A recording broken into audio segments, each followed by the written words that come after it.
അക്ഷരം തെറ്റാതെ നമുക്ക് വിളിക്കാം യഥാർത്ഥ മനുഷ്യനെന്ന്, മനസ്സിൽ ഒരുപാട് നന്മയുള്ള ഒരു മനുഷ്യനെന്ന്. ഈ വീഡിയോയിലൂടെ ഇദ്ദേഹം നമ്മളോട് പറയുന്നത് ഒരുപാട് കാര്യങ്ങളാണ്. അതിൽ ഏറ്റവും വലിയൊരു സന്ദേശം എന്താണെന്ന് വെച്ചാൽ, അദ്ദേഹത്തിൻ്റെ ആ ഒരു വിജയത്തിൽ തൻ്റെ മാതാപിതാക്കളെ നെഞ്ചോട് ചേർത്ത് പിടിച്ചിട്ടാണ് അദ്ദേഹം നിൽക്കുന്നത്.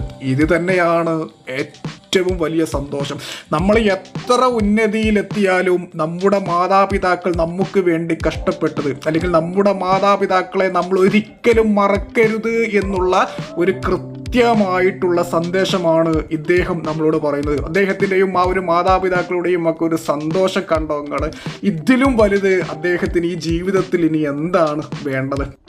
പ്രായമാവുമ്പോൾ മാതാപിതാക്കളെ വൃദ്ധസദനങ്ങളിലും മറ്റും കൊണ്ടാക്കുന്ന ആളുകളൊക്കെ ഉണ്ടല്ലോ, കണ്ണ് തുറന്ന് ഈ വീഡിയോ കാണുക. ഈ കുടുംബത്തിന് പടച്ച തമ്പുരാൻ സർവ്വ ഐശ്വര്യങ്ങളും നൽകട്ടെ എന്നുള്ളത് ആത്മാർത്ഥമായി പ്രാർത്ഥിക്കുന്നു.